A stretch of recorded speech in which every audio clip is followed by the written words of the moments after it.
Okay guys, welcome back to the channel. Thought I'd do another video today along the same flavor of audiophile shows since we have Florida coming up. Keeping in that same vein, I wanted to talk about something I touched on in the prior video when I mentioned going to shows over 20 plus years. Often you'll go to a year of shows or even a block of years of shows and see the same gear in every room. And like I mentioned, Audio Arrow, Capital, CD players for a while were all the rage. Then Meitner DACs, power conditioners, used to be Shunyata Hydras everywhere. Then Richard Gray's, then you see Equitech I mentioned. Certain power cords were all the rage, Elrod. And it brought up a point that I thought I'd focus this video on, is the fact that rarely do you see a room at any of these shows where one manufacturer supplies everything. That's why they have to bring in third-party products. And even the recent show that we talked about, Capital Audio Fest, where I didn't go to it, but some friends of mine went there and saw Lampizator almost in every room for DACs. They're well known for DACs now.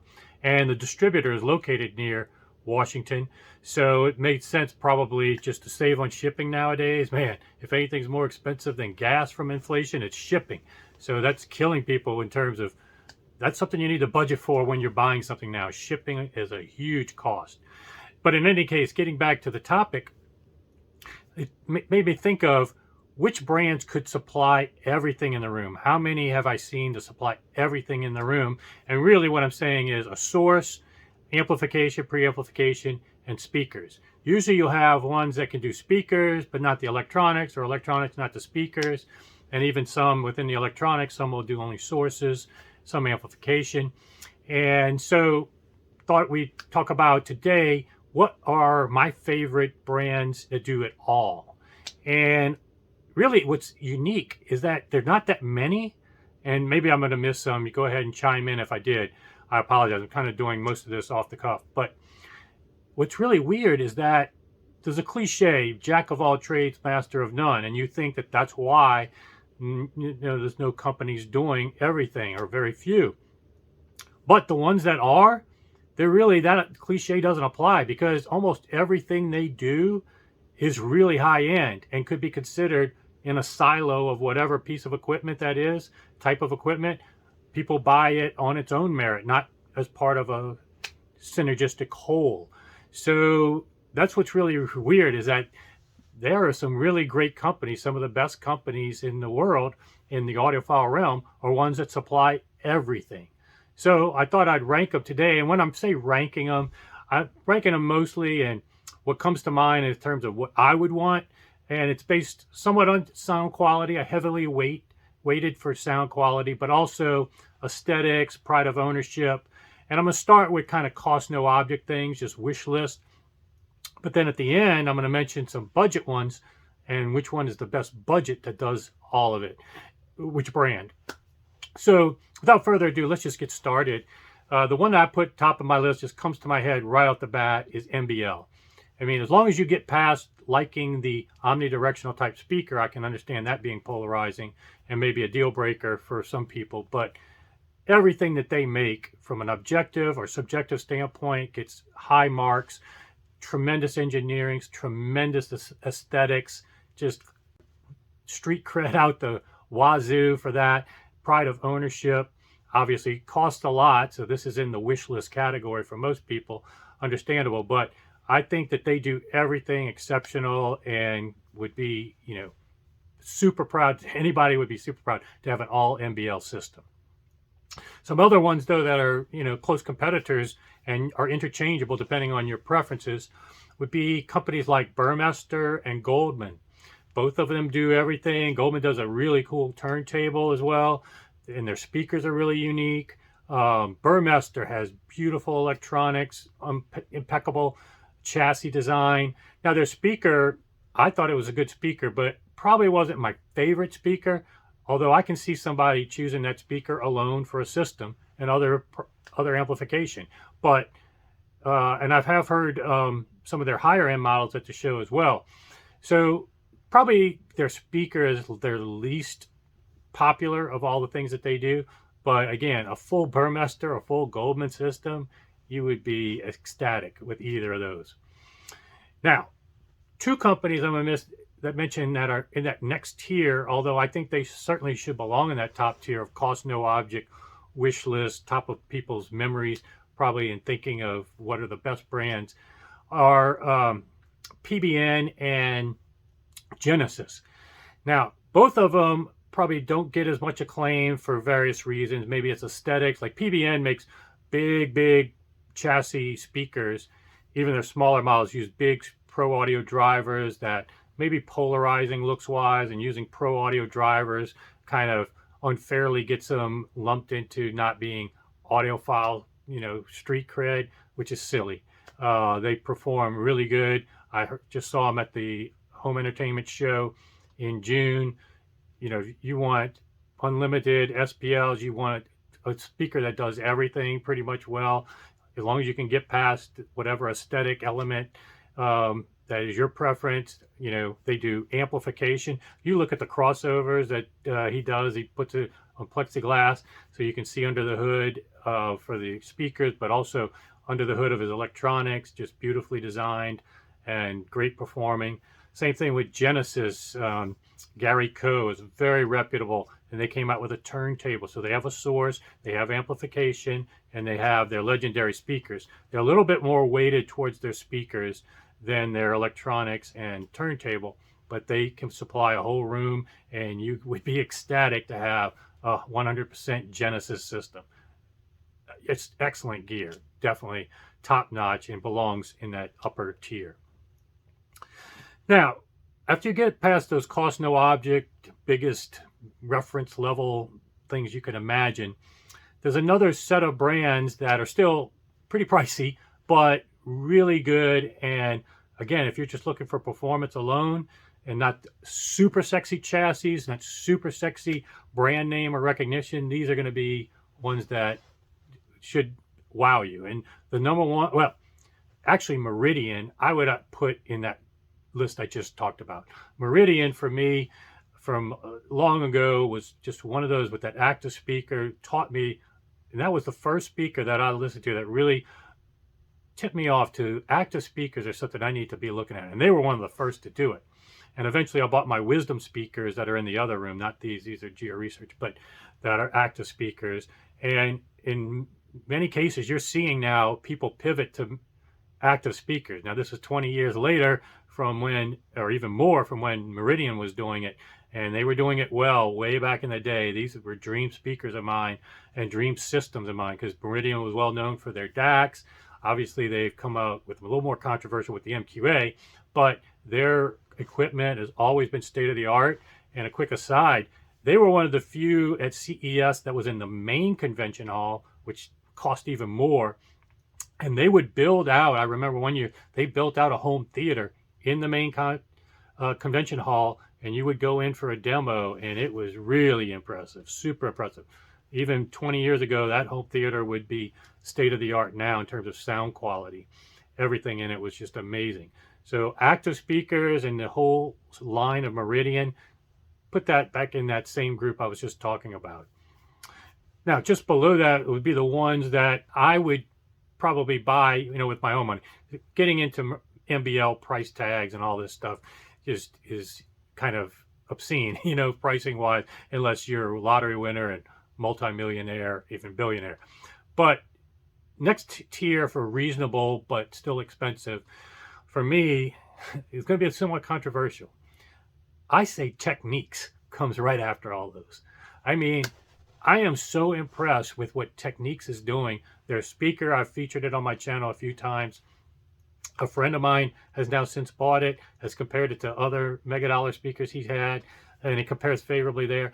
I mean, that speaker will compete with almost anything in a reasonable price point around it and beat it. Just quite frankly, it's just for most people's taste, other than the fact, and aesthetically it's good, other than the fact it says Techniques on it. I think if it said any other brand, or it put any other famous brand, or even some new brand that sounded cool, people would give it more street cred. But that thing is great, and the electronics they're doing now is great, from amplification, and all this is innovative stuff. It's not It's not just copycat of their legacy designs or somebody else's. They are doing innovative stuff, Techniques all the way through. I would have no problems now having a total system. So just a little sleeper brand that you may not have thought of to put in that list to consider. Another one is Bryston. Now, this is a legacy brand that everybody knows about. Very good with their service, 20-year warranties, and they do speakers. A lot of people, they're ones that aren't quite as known for the complete range, and people don't necessarily single out going listen to their speakers, but I've heard them several times, very high quality, and you would be proud to have a complete Bryston system. That would be, you wouldn't be sacrificing just because you went with their speaker. It is fully capable of delivering and fully capable of making anybody happy. So, and Bryston on the electronic side, their DACs have always been well regarded. Their obviously their amps are second to none in terms of their reliability, the power they deliver, the ability to drive almost any speaker. So, and again, that warranty, just A+ brand to do business with. So that's one I wanted to obviously put up very high.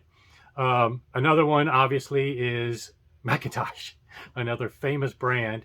And again, within the McIntosh line, they're more known for their amplifiers, whether it's the hybrid tube, solid state. That's usually what people look at. Their speakers and their digital side and their turntable aren't quite thought of in the same vein, but certainly if you had one of the full systems, I've heard it at shows, speakers are really cool, really good performing. Their digital side, I will nix a little bit, talking to people that have owned McIntosh. Some of their digital stuff is a little behind the times, a little bit more complaints on the forums about being up to date and interfaces and stuff like that. Now, they did acquire Wadia at some point. I don't know if those engineers got enveloped into McIntosh, how that ever worked. That might have been part of the reason, is to get that level up. And I haven't had much experience with their digital products recently. So again, this is kind of based on some legacy information. But again, a full McIntosh system, A+ company, does everything, holds its value well. You could service it forever. My only reservation is if I had a digital piece from them, I wouldn't think that I really am getting truly state-of-the-art modern engineering in that one aspect. Everything else, though, top-notch. Another sleeper brand I'm going to put in there, but just as good as these other ones, based on my experience at rooms at the shows, is a brand called Von Gaylord. Now, it used to be called, I think, Legend Audio, but maybe that's a common name and got in trouble with copyright, who knows. But I like Von Gaylord even better, and they use these big stencils with their logo, just their name of their company on it. Really cool. Aesthetically, I think they're beautiful. It's to my taste. If I was going to do tube amps and stuff like that, very attractive. And more importantly, the sound, every time I've heard them at shows, I will say they haven't been at many shows lately. It's been a while since I've seen them at like a Rocky Mountain. But man, I remember, or even further back even, but I remember just always enjoying being in that room and wanting to stay longer. And so that's a great litmus test when you're at these shows all day and going through room after room after room. When you find a room that you want to stay in and you hear things that are consistently attractive, and this company does everything from speakers to amps, source material, and then also even cables, which is kind of interesting. All these companies that do everything, some of the one things they don't do are the easiest thing to do, which are cables, a passive device, you know. And so if you're going to say cables make a difference, you know, why not make them? You're making much more difficult stuff, state-of-the-art speakers, DACs, you know, turntables, all kinds of stuff. Why not make the cabling too? And Von Gaylord does that. And I've heard some people, I haven't owned any, but I've heard people that have thought highly of their cabling and the quality of it. So Von Gaylord is another sleeper brand that if you have the opportunity to hear them, give it a shot. I think you'd be happy with a full system from them. All right, who else? Oh, overseas, Linn is kind of just as well known as McIntosh. And so Linn has a lineage that is very high, highly regarded. All their products from their Linn LP12 turntable, that's what probably they're even most famous for. But they do amplification, servers. They also do speakers. And they use a unique isobaric bass loading for their speakers, and I heard them. In fact, there was a dealership in New Orleans that carried Linn speakers briefly, or they were demoing them. From the distributor brought them there, and I happened to be there that same day, so I got a chance to listen to them with the dealer for the first time. And while they didn't blow me away, it'd be again like some of these other brands where if there's one aspect that I probably wouldn't think I'm getting the best of the best, it would be in the speaker area of Linn.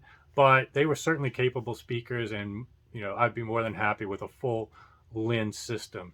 So especially if you're overseas, it's got a lot of street cred, a lot of cachet. So Linn would definitely be one to consider.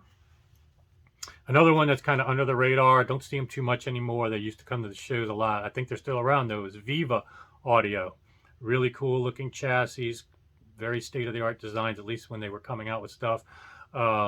Unique, and it sounded good. So I have to throw them in there. They do a little bit of everything, a little bit more under the radar than these other ones. That's why I'm ranking it a little bit lower. But again, be totally happy with the system from them. The next tier is going to get to the more, maybe the tiers that I wouldn't per se buy myself, but should be considered, because these could easily elevate you in your list to the top if you're considering budget or aesthetics or certain other things that I'm not thinking of or considering, like B&O, Bang & Olufsen. That kind of is a brand that got lumped into Bose because they were more shopping mall and thought of as not audiophile and didn't have the street cred. But when you look at their history and what they've produced, I mean, almost all the digital amps now use that B&O module. And so street cred brand names are now using B&O modules in their amps. I think Rollin is one of them, Jeff Rollin. So again, it's kind of unfair, kind of like some of those other brands I mentioned, unfairly castigated for being not audiophile for really no good reason. There were some products like their turntable stuff that were really gimmicky and more aesthetic oriented than you could tell they were putting into performance or isolation of a turntable. They were more for ease of use, comfort, convenience, aesthetics. So I do understand how some people got that impression, but their speakers, as long as you like that presentation, measure pretty good and are very innovative and could easily elevate to #1 on this list if you actually give them a fair shake and audition them. So I put them on my list, at least to consider for you if you may be attracted to that look. Another one is ATC, which a lot of people think that just do active speakers, but they actually have CD players and other things. And they have a pro line and a home audio line. And they've got a long history. They may not be like Linn or any of these other brands in terms of known as audiophile street cred to the hilt, but they are certainly capable engineers, long history, pro audio, home audio. Anything you're going to get from them is well done. So I would say ATC, I featured them in one of my videos from the Home Entertainment Show back in June, and that was a great room, great products. I would have no problem having a full ATC system. So one you may want to look at as well. The next tier, Sony, maybe, as far as the upper tiers go, could be for a lot of people. The Sony source, their server, I think it was HAP, and their SHCD players were state-of-the-art, known in any system they would have fit in just fine, right up there with the esoteric stuff back in the day. They've got amplifiers now, and they've got speakers that, while I don't think they're quite to the level of innovation of Technics, they've kind of come back to the high-end and dedicated resources to high-end products, and some of that Sony stuff is definitely capable. I remember hearing and seeing it at a CES back when still CES had high-end stuff, and they were coming back at the same time, and very impressed with Sony. So don't be prejudiced against it as long as you can get past the stigma. All right, there's another one I'm going to leave out, unfortunately, but I want to just give a little shout out to certain brands that do almost everything, mainly do speakers and electronics. That's the hardest thing to do. This other brand doesn't do the source, but I kind of give them a break on that. They do, when you go into their room, you could pretty much buy the whole room. And it's Odyssey Audio. Klaus does that room really good every show. And he has usually a banner that's up that tells you how much each piece costs and the total system. And you can walk out of there usually with $5,000 to $10,000. You can, depending on what your options are, a whole system ready to go, just a source to put in there. So there's a lot of brands that can do a lot of the electronics or just the speakers, as I mentioned. They do both. They do cables too. I think they even do a stand or something too. So I'll give a shout out to them, but that's a little bit nixed because they don't do a true source to give you a full system. Also, another one that just recently became full range, everything they can offer, is Lampizator. They came out with a speaker, although I don't think it's even out on the market technically yet. Nobody's actually heard it in terms of a customer yet that I know of, but technically they will have everything, and they've built their name pretty good in the DAC realm. I had their server, I had their balanced DAC, the $15,000 Big 7 balanced DAC for a while, and they're all high quality. The one thing I put them lower on my list in terms of all these brands is that even though I've owned them and been impressed with their performance, there's a couple things. They have a local distributor in the United States in Washington who's really good, Fred, but whenever you need help from overseas where they're actually based, they're really short-staffed and small operation, unlike these other companies, which have much more history and resources and support than overseas. So I nixed them a little bit because I know my friend Doug's had a little bit of problem getting in contact with when it requires help from that level of help, not the distributor here, who's great in North America. But when it requires going overseas, they're a little more busy and require, and again, I've had good experience with small growing companies. I like to support those. Steve McCormick's one. But when I give him a call, he picks up almost immediately, and even on weekends, or if he doesn't pick up, I will get a call back no matter what at some point soon. And so I just haven't seen that level through both me and my friend with Lampizator yet. So, but product quality wise is definitely aesthetically good. It's got some street cred. It's an underground kind of brand that, you know, now that they're doing speakers, I would say, like PS Audio, anybody coming out with a speaker for the first time, you've got to be a little bit leery of how great it can be your first iteration. Speakers are not easy to just come out. It took PS Audio 4 years and several beta attempts that failed. So could it be great? Yes. But I would probably not go headfirst into a full Lampizator system until I could audition those speakers and see how it performs over a time period with the vast majority of people to see, you know, if it can fit the hype. All right, so I also left out brands that do really cheap stuff like Bose or Yamaha that might do the whole thing. But it's time to talk about what I would say are the brands that do everything, that have the best value, the best budget brands that do everything. And probably it's really easy for me. It's Elac in terms of does everything well. And if I had a full system of Elac, I'd be happy, even if I could afford more. It's really great. I mean, you cannot believe how many times I've gone to shows and gone to the Elac room, and it just totally embarrasses every other room on that floor I went to that's 100,000, 50,000, you know, ridiculous prices. And on top of that, you have, well, Andrew Jones isn't with them anymore from what I understand, but you had such credibility in terms of the designer. Couldn't ask for much better of a designer for at least the speaker side. The electronics performed well. They had subwoofers. They provided value. They measured well. They subjectively performed well. If you just closed your eyes and went into all these rooms at the show, 9 out of 10 times, you would not believe that the cheaper room, the Elac room, sounded better than these other rooms. But that's the truth. But, you know, and I'm definitely not the only one. Tons of people. Every time I come out of that room, people are like, "Oh my God, that's better than this room down the road." Yeah, yeah. That's what everybody would say. Come on, that's better than that $50,000. That's better than that. So Elac does a great job. If Andrew Jones left, well, we'll see what happens. Hopefully that doesn't impact them too much. But If you're on a tight budget starting out, just go with a full Elac system. Don't try to sweat it. There's a true value to getting everything from one manufacturer because they've already done the synergy thing for you. And like I said, in some cases, they even do the cabling. But really, mating your speakers to the proper amplification is something you cannot just haphazardly do. I've seen mega dollar tube amps mated with MBL speakers, extreme speakers, terrible.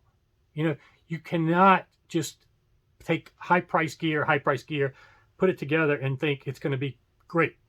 It has to have the right parameters to drive the speaker has to be designed for the amplification, vice versa. And there's so many things that if you're not really in tune with the engineering of it, knowing input impedance, output impedance, all these things that can factor into whether they mate or not. If you don't know those things, then just go ahead and go with the manufacturer that's already done it for you.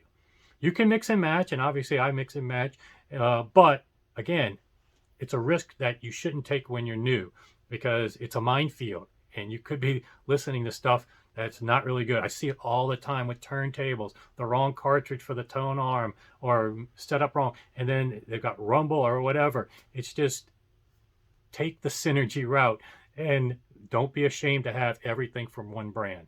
That's probably the main takeaway from this video, other than just ranking them for fun purposes. Feel free though to chime in if I left one out. I'm sure I have. I'm going to be embarrassed that I left them out. And if you've had different experience and you want to chime in with a different ranking, more power to you. Like I said, this is kind of a nebulous ranking based on sound quality and some other aesthetics and street cred, pride of ownership. But you might have your own ranking and own criteria. Feel free to share them in the comments. I'll be at the Florida Audio Show, and maybe some of these brands will be there, and I'll have videos of that to come soon. So sign up, subscribe, and I'll see you back here soon.